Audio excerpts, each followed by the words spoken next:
Vamos a ver lo que son los modelos de implementación que han sucedido a lo largo del tiempo en nuestro país. Empecemos con el estado de bienestar. ¿Qué es el estado de bienestar? Bueno, pues también conocido como el estado benefactor, es un modelo público económico en el que el estado busca sustentar servicios cumpliendo con los derechos sociales a la mayoría de habitantes del estado, ¿no?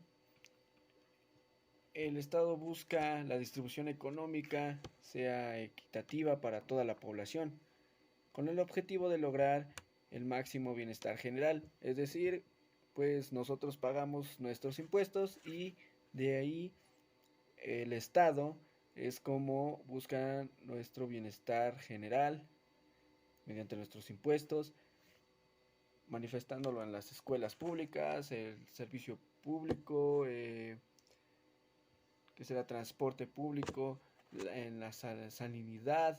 Entonces, en ese tipo de aspectos es donde entra el Estado benefactor. Sus características, pues el Estado benefactor se caracterizó por otorgar dos grandes pilares fundamentales, la educación y la salud pública gratuita. Eso creo que es una de las características más destacables del Estado benefactor, que otorga prestaciones a aquellas personas que poseen capacidades diferentes, tales como subsidios y pensiones como por invalidez, es decir, las pensiones a los ancianos, las personas mayores de 60 años, que es lo que dice aquí el Estado benefactor. La intervención del Estado en la economía es muy alta y que fomenta el desarrollo de la ciencia y la cultura en la población debido a las escuelas públicas y a la cultura social demócrata. Abarca beneficios como prestaciones para toda la población. Este es el más amplio de todos y en él el Estado cumple un papel principal dentro de la economía. El modelo conservador, que predominó en generaciones pasadas, principalmente en Europa, cuando se otorgaba beneficios a familiares, pero se buscaba mantener los diferentes extractos sociales. Así, por ejemplo, un obrero recibía menos beneficios que un trabajador del Estado. Eso es más que obvio. Su nombre lo indica, consiste en la sustitución de las importaciones por productos elaborados de manera nacional. Para ello es necesaria la construcción de una economía independiente. ¿Cuál es el origen del modelo ISI? Pues tiene antecedentes tempranos en el mercantilismo de la Europa colonial del siglo XVII, especialmente en las tarifas aduaneras del ministro eh, de Luis XIV en Francia. Guion, la idea pues era lograr una balanza comercial favorable, permitiendo la acumulación de reservas monetarias, es decir, como si fuera un guardado, ¿no? Pero pues la idea contemporánea de la ISI surge en un contexto histórico de la Gran Depresión Económica en Europa. Esta crisis repercutió severamente en la economía de las naciones periféricas, caracterizada por su gran dependencia desde épocas coloniales. Viendo su economía en crisis, las naciones europeas decidieron minimizar la compra de bienes importados. El objetivo del modelo ISI era el desarrollo y el crecimiento del aparato productivo local desde las naciones del llamado tercer mundo. Para ello se comienzan a producir aquellos bienes tradicionalmente importados de manera paulatina. La balanza comercial de los países depende de lo exportado, que genera diversas, y lo importado, que las consume. Por lo que una balanza comercial saludable implica una mayor exportación y un poco de menos importaciones. La idea era abandonar el modelo económico dependiente que importaba gran parte de sus bienes de consumo, siendo particularmente susceptible o a las influencias extranjeras. La etapa primera bloqueó y rechazó a la importación de productos manufacturados en el extranjero, mientras se aplican estímulos económicos y otras medidas de protección para la industria manufacturera local. La segunda etapa avanza en la sustitución de bienes de consumo hacia los sectores intermedios y de consumo duradero, invirtiendo en ello el conjunto de capitales ahorrados durante la primera etapa, es decir, el stock de diversas naciones. Estas ventajas del modelo de ISI, pues el aumento de empleo local a corto plazo, alzan el estado de bienestar y mejores garantías sociales en el trabajo. Eso es algo que pues convenía en el estado. Menor dependencia local en los mercados internacionales y sus fluctuaciones, es decir, no depender de otros de nuestros mercados internacionales, ¿no? El aumento al consumo local y la mejora en la calidad de vida. La intervención estatal debilitó los mecanismos naturales de autorregulación del mercado. Estas fueron algunas de las ventajas que tenía el modelo de ISI. ¿Se aplicó aquí en el estado? Bueno, pues fue junto al argentino. Debíamos de considerar que el fin de la Revolución Mexicana en 1920 facilitó el mejoramiento de la calidad de la vida de los grupos campesinos e indígenas, quienes habían participado significativamente en las revueltas populares y eran ahora destinatarios clave de la atención del Estado. Ahora hablemos sobre el Estado estabilizador, o mejor dicho, el milagro mexicano. Todos los países a nivel mundial han atravesado por crisis económicas de distinto nivel. Si bien es posible que ninguna de ellas sea comparada con la magnitud e impacto de la Gran Depresión de 1929, pero sí ha trastocado la estabilidad del país y la calidad de su vida de sus habitantes. El aumento de los precios, baja de salarios, producción nacional nula, dependencia en acceso a los productos de exterior, son situaciones por las que han tenido que atravesar. Entre esos países destaca México, como era de esperarse. Pero no solo destaca por la crisis por la que ha pasado a lo largo de su historia, sino por la forma en cómo le han hecho frente, por los planes y estrategias que se han ideado para subsanar la situación y que fueran y que sigan siendo referencia en materia económica. En este sentido, en la historia económica de México existe un periodo conocido como el milagro mexicano o desarrollo estabilizador en términos más formales. Este periodo tuvo el compendio desde el año de 1954 hasta el año de 1970. En estos 15 años se aplicó el llamado desarrollo estabilizador, que no fue más que una política económica implementada en el gobierno de entonces presidente Adolfo Ruiz Cotines, con el que se buscaba hacer frente a las necesidades económicas y sociales del país y generar crecimiento económico, controlar la devaluación y apoyar a la industria nacional por encima de la extranjera. Es el impulsar la economía nacional mexicana, apoyando a la industrialización y la sustitución de importaciones. Se implementó el desarrollo estabilizador para evitar la devaluación de la moneda, deteniendo el alza acelerada de salarios y precios, es decir, pues la inflación, ¿no? Los objetivos del desarrollo estabilizador fue pues elevar la calidad de vida de la población, en especial de los más desprotegidos, los campesinos, obreros o sectores de clase media, continuar aumentando el ingreso nacional, acelerar el proceso de diversificación de actividades productivas en la economía, avanzar el proceso de expansión dando preferencia a las industrias básicas y después ya a las más desarrolladas, y aprovechar con mejor recursos financieros nacionales mediante una adecuada coordinación de las políticas monetarias y fiscales y de crédito. Algunas de sus características por las cuales pasó el gran milagro mexicano, pues que se otorgaron facilidades a la iniciativa privada y se incrementó la capacidad de los bancos para dar créditos. Se impulsó la industria nacional sustituyendo con ella las importaciones, es decir, gracias a ello pudimos tener ganancias sin necesidad de importar, sino exportaciones.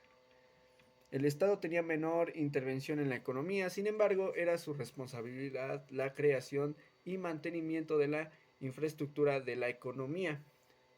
Se fortaleció el mercado financiero para que el capital nacional y extranjero impulsaran la inversión en el mercado de valores. Se aplicó el control de precios y vigilancia del mercado para evitar el acaparamiento de productos básicos. ¿Qué logró el desarrollo estabilizador?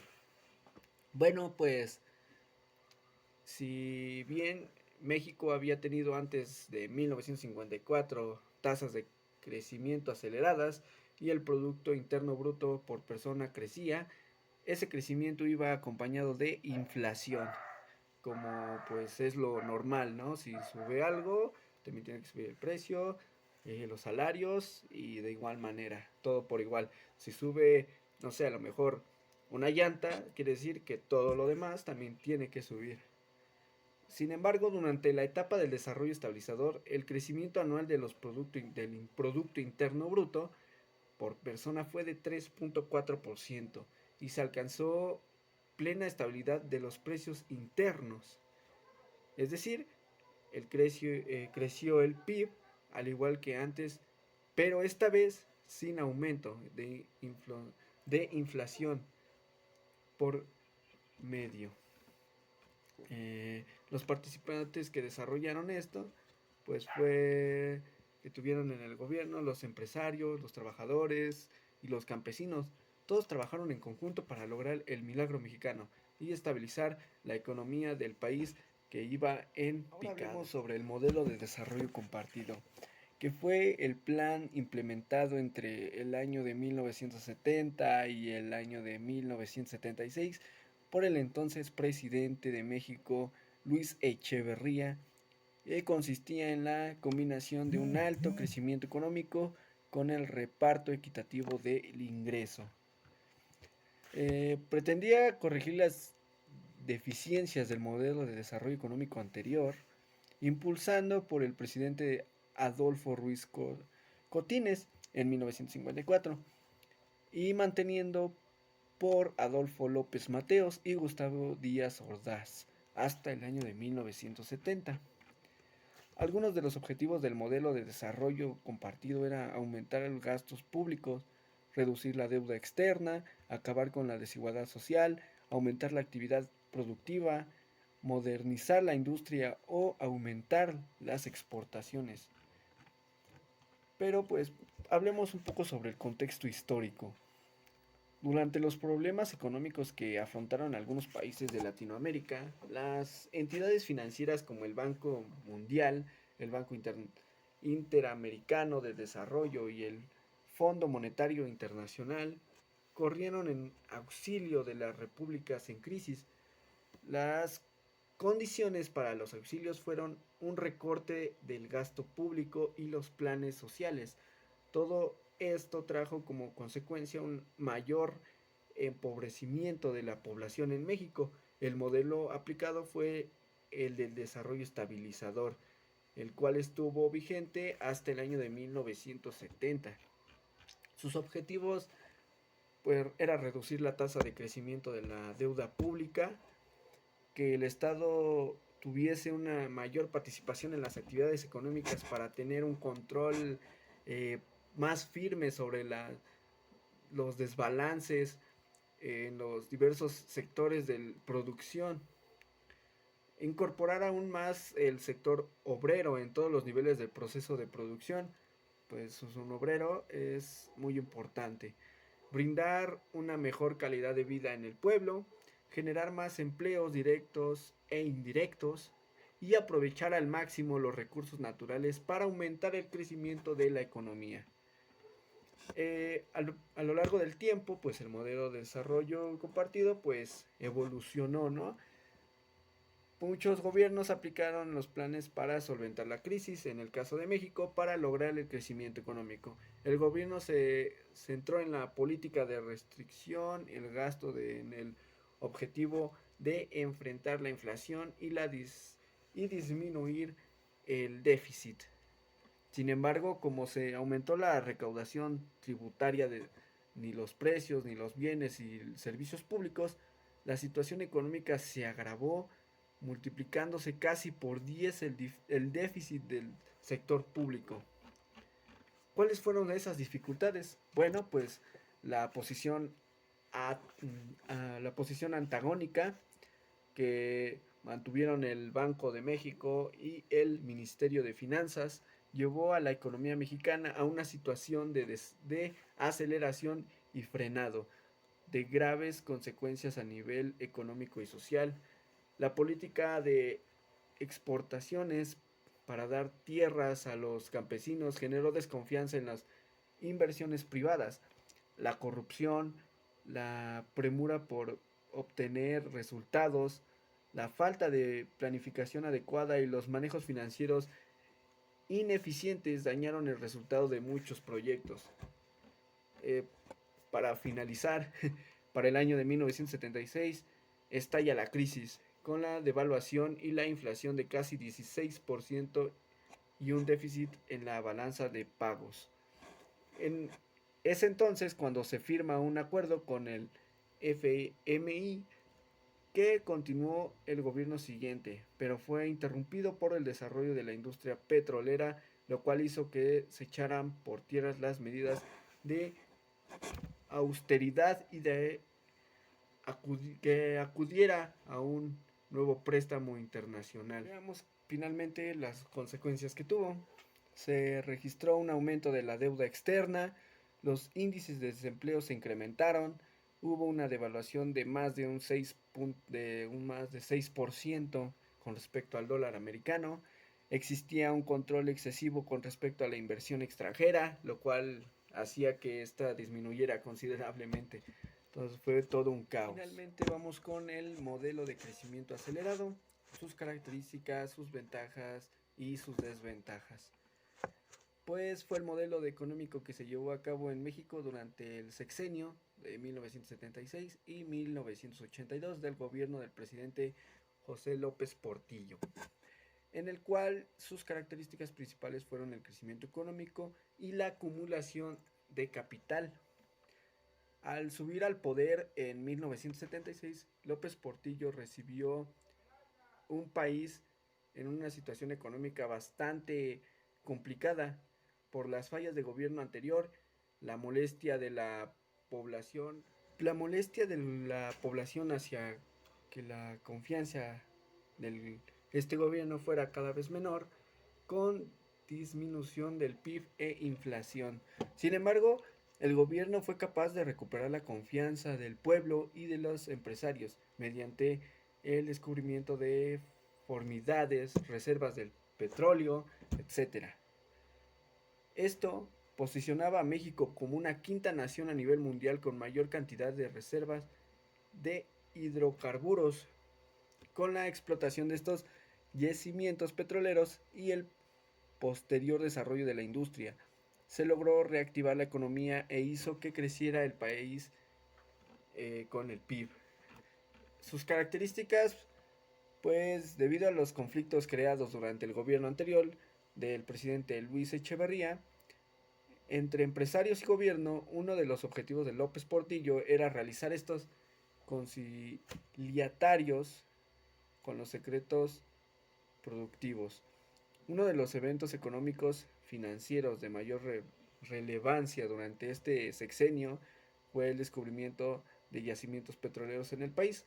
La venta del petróleo permitió postergar el aumento de las tarifas del sector público, conservando casi inalterable el valor del peso mexicano de 1977 a 1980, siendo este de 22.70 y 22.90 pesos por dólar. Empezó a mejorar la economía, pero no basaba solamente en el petróleo, obviamente otros sectores como la agrícola que no mostraba avance. En noviembre de 1973, la Organización de los Países Exportadores del Petróleo, OPEP, reaccionó aumentando drásticamente los precios del petróleo por el recla de bueno, más bien por el recalentamiento de la economía mundial en aquellos momentos. Este aumento de los precios tuvo efectos devaluadores en la economía mundial y aconteció una grave recesión a partir del segundo semestre de 1974. Ante la presión y la resistencia empresarial, Echeverría halló la única salida del adeudamiento externo público. Con ello, la deuda pública aumentó considerablemente, se desbocó la inflación y la moneda se devaluó, perdiendo su valor hasta un 58%. Todo esto favoreció el debilitamiento del modelo de desarrollo estabilizador de Echeverría y la transacción hacia el modelo de crecimiento acelerado que se identificó bajo la presidencia de López Portillo. En 1976 el gobierno solicitó ayuda al Fondo Monetario Internacional FMI para enfrentar la emergencia económica. El déficit del sector público en relación al PIB estaba en 10%, pero cayó al 7% en 1980, solo en 4 años. Se consideraba necesaria la unión de todos los sectores para superar la crisis y recuperar el desarrollo económico, empresario, obreros y el gobierno. Mientras mejoraba la situación, el gobierno y las industrias conseguían más ganancias ante tal abundancia. El gobierno decidió utilizar estos recursos e inversiones privadas y públicas en lugar de pagar la deuda externa. El gasto público se incrementó para mejorar salud pública, ampliándose los servicios médicos, agua potable, alumbrado público y drenajes, educación pública, duplicaciones del número de alumnos, etc. ¿Cuándo fue su caída del modelo? Bueno, pues el gobierno mexicano insistió en el gigantismo del aparato gubernamental, así como el ritmo desmedurado de gastos, construyendo obras rimbombantes que acabarían abandonadas, es decir, desperdicio de dinero nada más. Este escenario económico llevó a la depresión de la moneda mexicana frente al dólar en un 400%, presentando un proceso de inflación. Los precios se sextuplicaron por respecto al comienzo del sexenio. Finalmente el gobierno anunció que no podía afrontar los pagos programados de la deuda. El gobierno finalizó siendo objetado por todos los sectores de la sociedad mexicana, tachándolo de corrupto e ineficiente. Vamos un poco sobre sus desventajas, pues que hubo incremento de la deuda externa y la devaluación de la moneda mexicana en un 400%. El déficit financiero del sector público en relación al PIB incrementó del 6.7 en 1977 a un 14.8 en 1981. La población industrial del gobierno mexicano no consiguió promover una clase empresarial que compensara la importación de bienes del capital. El estancamiento y la crisis de 1982 y 1995 fueron consecuencia tanto el deterioro de las instituciones así como de los desequilibrios fiscales ocurridos en 1971 y 1981, pero pues también tuvo algunas ventajas como pues el Consejo Nacional para la Cultura y la Recreación entre los Trabajadores, el Instituto de Fondo Nacional para el Consumo de Trabajadores, Sistema Alimentario Mexicano, también creó pues los certificados de la tesorería de la Federación, que se convertiría en los bonos nacionales más importantes del gobierno. Pues bien, esto fue todo, un poco sobre los modelos que han pasado a lo largo del tiempo. en el Estado de México.